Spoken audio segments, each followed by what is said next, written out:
In this world, the karma is identifying the material objects to be their goal of life.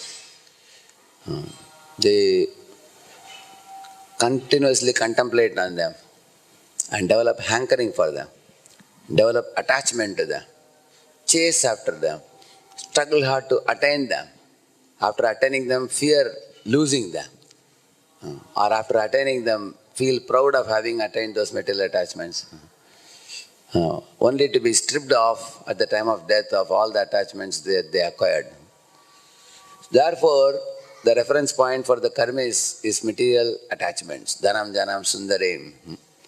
Their whole life goes in acquiring and enjoying and losing and ultimately transported to another body in this world, again to chase after the mirage of material illusions.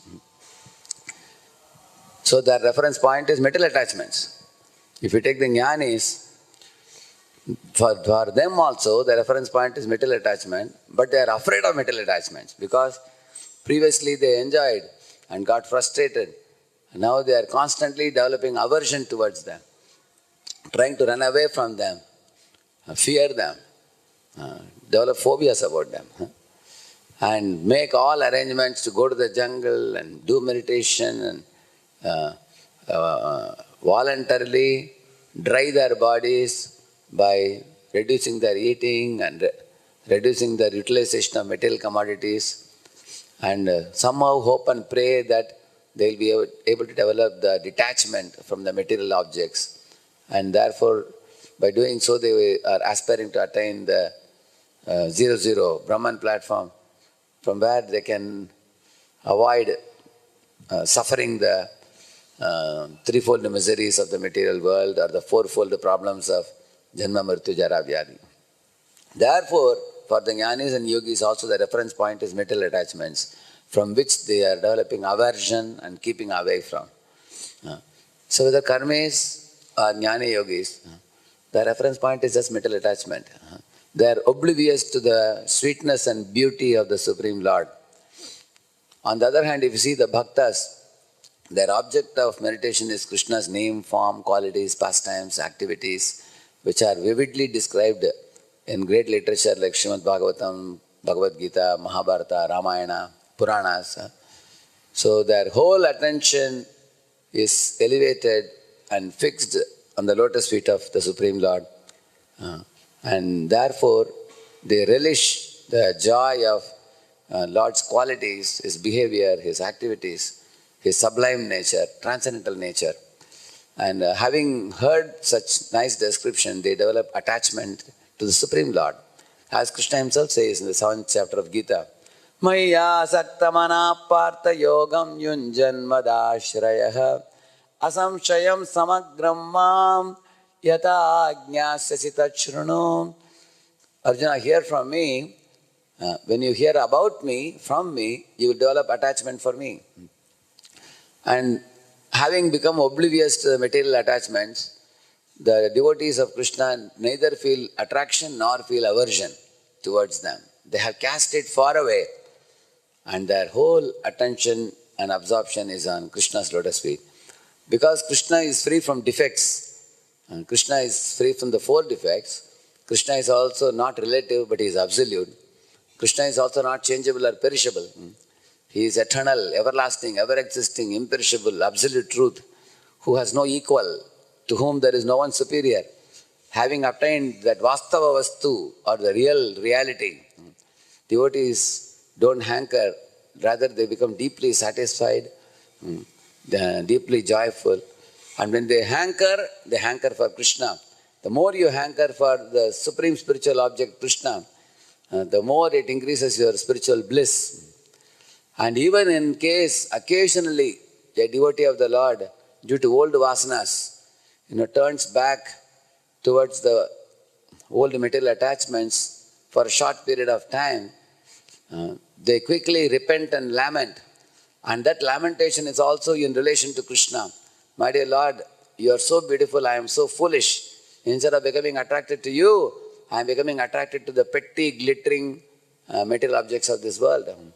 So in this way, even sometimes slipping and falling in spiritual life because of the allurement of material objects, that induces them to repent and perform penance to develop more hankering and more attachment to Krishna only.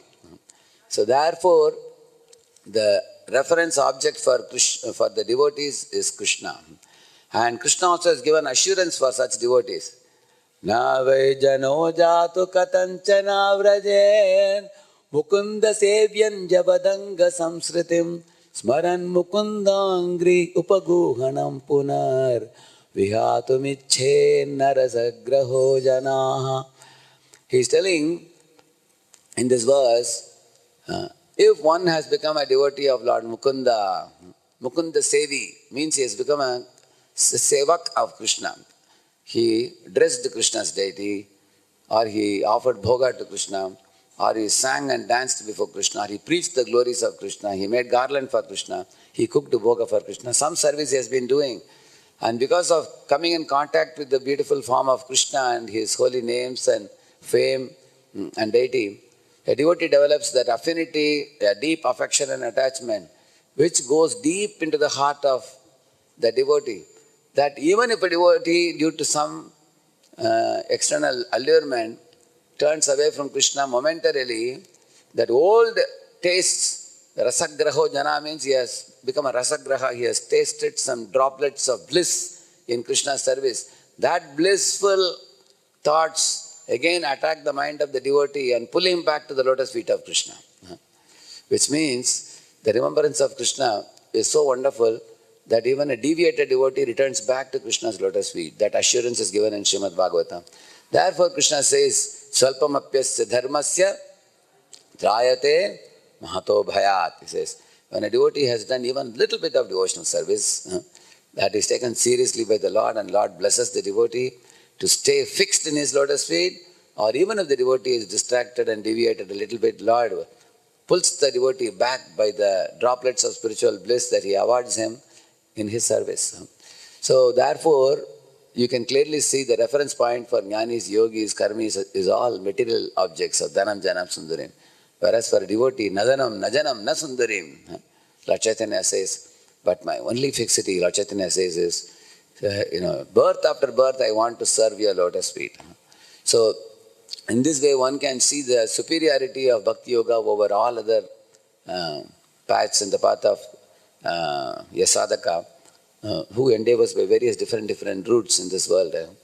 So therefore the chanting of the holy name should be done very confidently, joyfully, in a focused manner, knowing well that there is nothing to lose for a devotee in this path of Bhakti Yoga. It's an imperishable path, it is joyfully performed, and it takes one to the vicinity of Krishna's lotus feet and engages a devotee eternally in loving service to Supreme Lord Krishna. Harinam Prabhu ki. Let us offer our humble obeisances unto all the Vaishnava devotees of the Lord who are just like desert trees, who are ocean of mercy, full of compassion for the fallen conditioned souls. Vancha kalpatarubhyascha krupa sindhubhya eva cha patitanam pavanebhyo vaishnavebhyo namo namaha. Ananta koti vaishnava vrinda ki, Vaishnava Thakur Srila Prabhupada ki, Namacharya Haridas Thakur ki,